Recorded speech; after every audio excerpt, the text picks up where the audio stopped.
Welcome in 365 Sports on your Friday.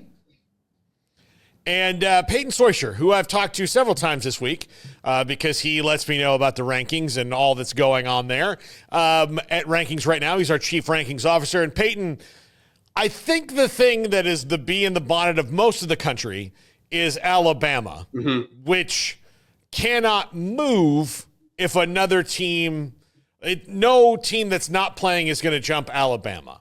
So it looks like right now, Big 12 champion is the one who jumps Alabama, and Miami would get bumped and not the other way around. Yeah. For all those people who don't want Alabama in the college football playoff, I have really terrible news for you today. It seems like they're going to be in it. And we've run a bunch of what-if simulations, and we can go ahead and do that here as well. Yeah. But I was bummed because I wanted South Carolina, right? They just had the momentum the last couple of weeks. You flip that LSU game earlier in the year, and I don't think it really is much of a discussion. They looked good against Clemson. They've proven their worth.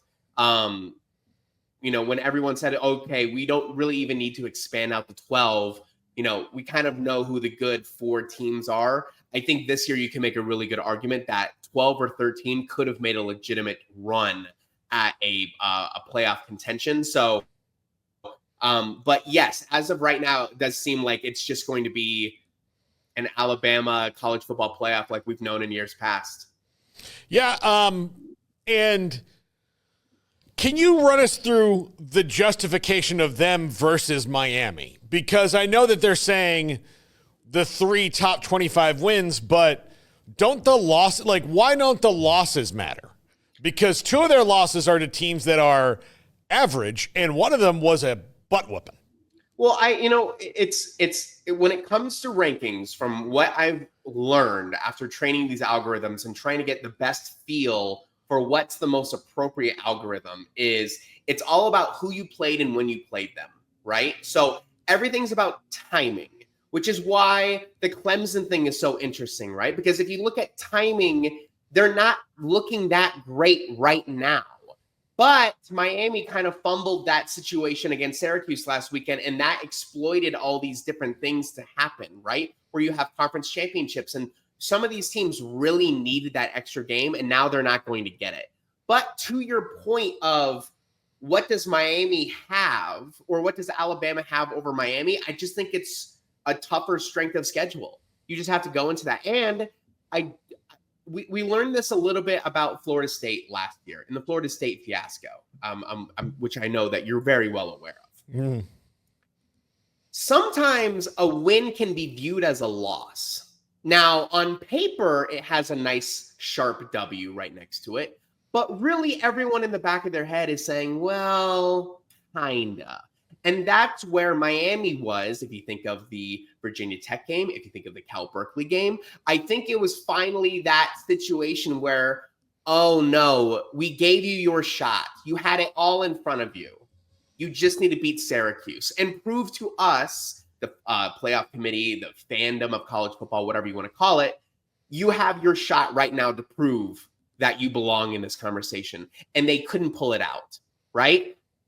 And they had a big lead against Syracuse, right, at the very beginning of that game. So I think it's just we gave you your opportunity and you didn't take advantage of it. And we know a historical program that will put up a really good fight because they've competed against some of these teams that are in the top 10, and we know they can hang. We don't want bad football on our program. So to me, which is why I would say, well, why wouldn't you put South Carolina in? Because their quarterback is electric right now, and their offense runs through people. So you don't know what you're really going to get with Alabama right now, especially with them losing to Oklahoma a couple weeks ago. You just don't know. So I don't know. I really think it comes down to Miami just doesn't have the strength of schedule that Alabama does. But in that case, if you're going to make that argument, then you might as well put South Carolina ahead of them as well. So not 100% sure what the ideal logic is for why they came up with those ranking system. Yeah, it's strange. Like I just think that losses should mean something. And you said something in there that's the bee in my bonnet. And I don't want to sound like we're always crapping on the SEC, but they're the ones who get the benefit of the doubt, is that we need to look at these things as a year-to-year basis. Yes, not correct. on history, but you said a historical team, which is Alabama. That should not matter. Like they should blind. Like I think there should be a blind resume part of this thing. I think you're 100% right. But people love to gravitate towards what makes them comfortable naturally. That's a human emotion. You want to feel comfortable with the decision. People feel comfortable seeing that Crimson A in the playoffs, regardless of what it is. Now, I 100% agree with everything that you've said, but it's just, it happened in that specific way. And it's just a little bit of a chaos theory that, that 11, 12, 13, 14, which is why rankings right now has been so much fun, is because you don't have to focus on those top four. You have to focus on so much more that's going on around, which is why, this Big 12 championship game, this ACC championship game, this Mountain West championship game can cause an enormous amount of chaos all in like a 4 ranking span that has everyone's eyes glued right to it. Yeah, it is. It's going to be crazy. Now, the Big 10 championship only really affects seeding, correct? Yes. And even so, like me and you kind of joked about this off camera, but if I'm Oregon, I might consider actually not even playing my starting roster. What is the benefit? If they win, they're an automatic number 1. Everyone knows that. They're going to get the bye, right? And just how the rules are. Here's your worst case scenario. Maybe you think you can beat Penn State with your practice squad, right? You just say, these guys can't hang with us. Let's rest all of our starting players and throw our secondary roster at them. If we win, we just rested all of our best players and we have a bye. If we lose, all of our best players just got rested and now we have a playoff game in Eugene. What is the downside? I think if we're talking about like a risk assessment, this might be the ultimate idea. So to your question, yes. Big 12 is just going to be number 1 versus number 3, number 4. Like, I don't think Penn State's going to drop that much if you lose to Oregon.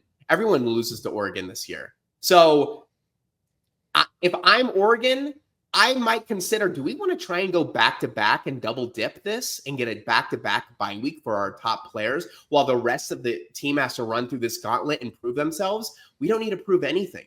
Let's just rest, right? Ohio State gets to rest this weekend. Is that a benefit? And then they're gonna have a home playoff game. It seems kind of nice. Like a championship game is a burden to some of these teams, including Oregon right now. Yeah, that's they're never gonna go away because of the money, but there's gonna be some. And it's like if I'm the TV networks and somebody sits your starters in the championship game, I'm going to be pissed. But what are you going to do about it? Yeah, I know. They have the power. It's the same thing like we've seen in players in the past. McCaffrey, when he was at Stanford, saying, "I'm not playing in the Idaho Potato Bowl. Who cares? Yeah. I have an enormous career in the NFL. I wonder if we're going to see something like that, maybe not this year, but in the future when people are a little bit more comfortable and they understand what this format really is and be like, we don't have to win this game. And it might be kind of cool to play a playoff game in Eugene. So I don't know. It's an interesting scenario. Yeah, it really, really, really is. What do you think ACC championship game-wise? I know you talked about this on one of our segments earlier this week for Triple Option, but if Clemson wins this game, which I actually don't think they will, I think they're a little bit overmatched when it comes to the efficiency of SMU, and they haven't beaten a ranked team all year, so why start tomorrow? Why not? Why today? Which is probably why, even more so, why it will happen. But well, exactly. But if Clemson wins, so Clemson would then be in the playoff because of where they're seated right now. That's probably the one. Is that the one scenario for Alabama where they keep SMU and Clemson goes in, and then you have whoever the Big 12 champ is that would push Alabama out? Let's go to rankings right now and let's play around with this exact scenario. So this is where things get really fun. So this is where the projected rankings are right now. And for those who are new to rankings right now, we've trained machine learning algorithms on historical voting data from the playoff committee. So we know approximately where they're going to vote in different scenarios. So as of right now, this is what the rankings would look like. Not the seedings, but the rankings would look like given this outcome, which is ASU over Iowa State, and then Clemson losing to SMU, UNLV losing to Boise State. Let's play a really fun scenario here. Let's flip the outcomes of these games. Let's say Clemson wins 35-29. Let's say UNLV loses, actually we'll do 35-30 for the Boise State game. I think this game will actually be a little bit lower. Let's do 28-20. And we can play around with the Big 12. Let's just cause a little bit more chaos just to make it fun. Let's just flip it. 26-24. So now let's say we have a Clemson win, a UNLV win, which I hear no one talking about, by the way. They're a 3-point underdog. No, everyone's like, okay, so Boise State's going to have a bye. I don't think so. It's not that simple. And then Iowa State beating Arizona State, which essentially the ASU and Iowa State thing is kind of it's not going to make too much of a difference. But here we are in this scenario. And this is where things get fun. In this scenario, SMU drops down to 11. Now, why is that significant, right? And you have Miami up here at 10, okay? But we need to go through what the rules are for this playoff selection criteria, right? So Oregon would get a bye, Texas would get a bye, and then you need to look for, well, who's your ACC or who's the next conference champion on the board? It's Iowa State right here. Yeah. Miami's not a champion. SMU's not a champion. Iowa State gets a bye, right? And who's next? Clemson gets a bye. So Clemson at the number 14 ranking would get a bye in this thing. Oh, that's going to make Lane so mad. UNLV is only projected to move all the way up to 17 with a win against Boise State. Now, UNLV is guaranteed a spot in the playoff as well. So now Miami and SMU are both bumped out because of this ranking scenario and who gets automatic bids into this thing. It's strange. It's super. Clemson goes to 10. UNLV goes to 11. So, and you're not going to put Miami ahead of SMU, I don't think, right? So maybe SMU gets that final spot? Yeah, that would... Sorry. No, Iowa State. Iowa State moves to 10. Clemson moves to 11. UNLV moves to 12. Miami and SMU would be gone. If according to this logic, SMU losing, they might be completely out of this game. UNLV winning, Boise State is gone. They're automatically in. This is a very, very interesting situation, and just going to remind people what the actual Clemson over SMU, UNLV over Boise State, and Iowa State and Arizona State doesn't really matter. Just switch out Iowa State for ASU, and you get the same output essentially. But SMU has the most to lose out of all of this. If Clemson wins, you might see teams with a 14 ranking and with a 17 ranking, 16 ranking, both jumping a number 10. So being the 10th and 11th best ranked team in the country does not get you a playoff spot this year, which I think is going to upset a lot of people, especially the ACC, when they see something like this. I mean, and even the Big 12, just knowing that only one team can get in when they've had a great year overall, it's a very bizarre arrangement that could happen if that scenario goes down. Yeah, that is wild. That is absolutely wild. If Georgia's protected no matter what. Texas beats them 27-3. Everyone is protected except for SMU up through Alabama. Alabama is going to be in this thing, regardless. It's only the ACC champ and the Big 12 champ and the Mountain West champ. Those are that's 10, 11, 12 right there. Unless SMU wins, then they stay at wherever. We'll go ahead and reset that and go back. But SMU projected to move up to 6. So SMU might be playing for, depending on how the playoff committee wants to view this. If SMU makes a great, SMU is going to be a bye. They don't care that they're the 6th seed. So it's either a bye or you're out for SMU right now. But look at all of this. Indiana's in, Alabama's in. I've been playing around with this. Everyone up through Alabama is a lock, except for SMU and Boise. If they lose, they're probably out. Oh my gosh. I don't think this was the intention of this playoff committee. No, I don't think it was either. But now when you put agendas in there, then, or you have to have, you can't. Yeah, I do worry that they're listening to one guy and his office is in Atlanta, and that's Greg Sankey, about, well, there should be this, and these are different than the others, when these would have been different than the others maybe a year ago, but this year they're really not. And the conferences are enormous. So you're going to have situations where, these numbers don't make sense in the way that they used to on wins and losses and strength of schedule, because, Indiana, and like Jamie Pollard has this point about Indiana, is that they're very protected, but I could say that, SMU not, being having more risk than them playing the game this week is silly, given that their schedule, the only thing that's better on their schedule is their loss to Ohio State, which wasn't really that close, because everything else, if you look at, take anybody's 11 games, other than the loss on either one of them, Ohio State's a better loss than BYU, but they have the same exact record in tough conferences. And then you look at the other 11 games, I could make an argument that SMU's schedule could be better. Yes, you 1,000% can. And so I guess really the only thing is, historically, when a number 8 ranked team loses to a 17 ranked team, right? Mm-hmm. Which would be SMU losing to Clemson.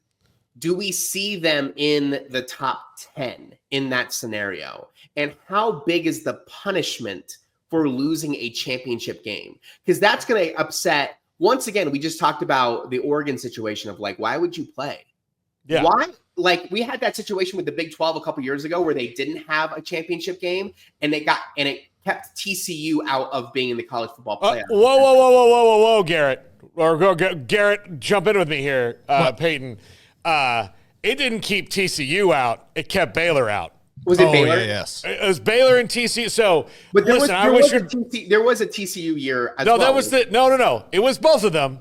Both of them. It kept both of them out. But I will die on this hill. And I'm not even a Baylor fan. But Baylor lost to West Virginia. TCU lost to Baylor 61-58 that year. Okay? Yeah. It's very famous. And Bob Bowlesby and the powers that be of the Big 12 kind of said, well, TCU has a better loss than Baylor, so they would be the pick when the committee asked them. And the committee thought two things.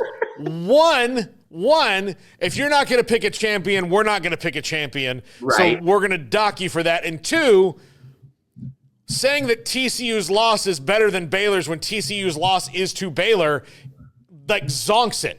That should be a zonk. Sure. No whammy. That's a whammy right there. Pressure luck. That's it. So it shouldn't have mattered. And Baylor was sitting here going, well, we beat them. And they're like, yeah, but you then lost to West Virginia. They're like, yeah, but they didn't lose to anybody else. But they lost to us. Well, I deeply regret bringing up TCU around you guys right now. Oh, no. Hey, look, I have to live in this town, and I won't, but I will. I will die. And Art Briles was very mad about it and came off looking mad. And Gary Patterson, who lived mad. I mean, who lives mad. Lives mad, was like, well, I'm going to take the high road. And you're like, oh, dude. So to the original point that I'm trying to make here, will we see, I know there's a lot of money involved. Would we see in the future the Big 12 saying, No, I don't want to play in that. ACC saying, why should we have a championship game after what just happened to us? Yeah. We had arguably 2 teams in, right? Depending on the Miami situation, right? And if Boise State were to lose and whatever the case is, right? There's a million different combinations of this. You might see a conference be like, screw that. It just hurts us. Yeah. It puts one of our teams at risk of getting knocked out. Yeah. If the ACC didn't have a championship this weekend, SMU is crowned the champion. Yeah. You get a bye. Now they're going to be out. There's a probability of them getting knocked out. It's wild. It's absolutely wild. Well, especially them getting knocked out when Georgia can't get knocked out. Right. Yeah, so Georgia can lose and still go. Correct. So that one doesn't mean anything to either school, but now this one means everything to both of them. It's not equitable. No, I don't. I play around with rankings all day. I am sick in the head with this, right? Mm-hmm. I still can't explain to you what a ranking is. Mm-hmm. I don't know what it is, right? Is 1 better than 2? Well, kinda. Like, you're not really saying that, but we came up with this order, and there is no continuous point thing that you can point at. It's just a number, 1, 2, 3, all the way to 25. It's just the weirdest thing that, there's punishment if you lose, but if you don't play, congratulations. Or if you lose and you're high enough, then that's fine. But SMU being at risk of losing to a 17 Clemson is the problem here.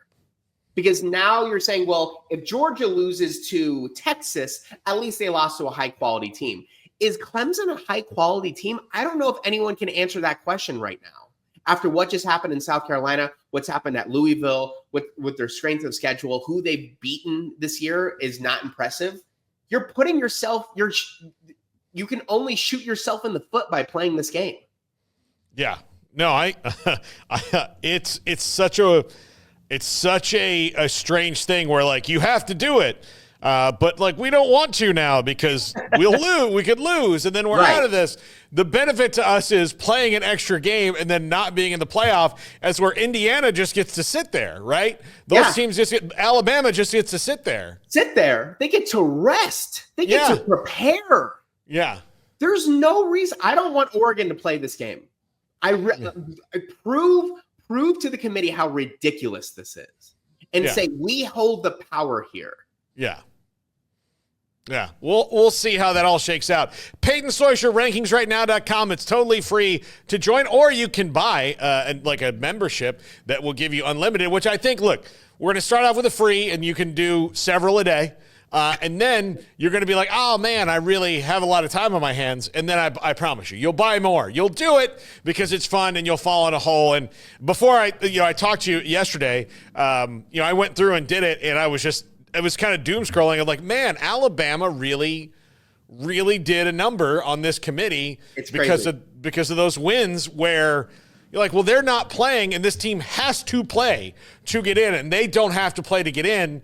Why are we creating, shouldn't the people sweating it out this week be the ones who aren't playing? That's who should be sweating it out, not the ones who are. That's what they need to flip. And that's for all the conferences. That's not just SEC, the ones who are playing. If you're going to say, look, Penn State and Oregon are in, Georgia and Texas are in, well, let's have it equitable. And one last quick thing. This year, it feels like an 11 team or a 12 or a 13 could make a legitimate run. I don't feel like we felt like that in years past. This year, it's felt different. This year, you can look at South Carolina and be like, they could hurt somebody.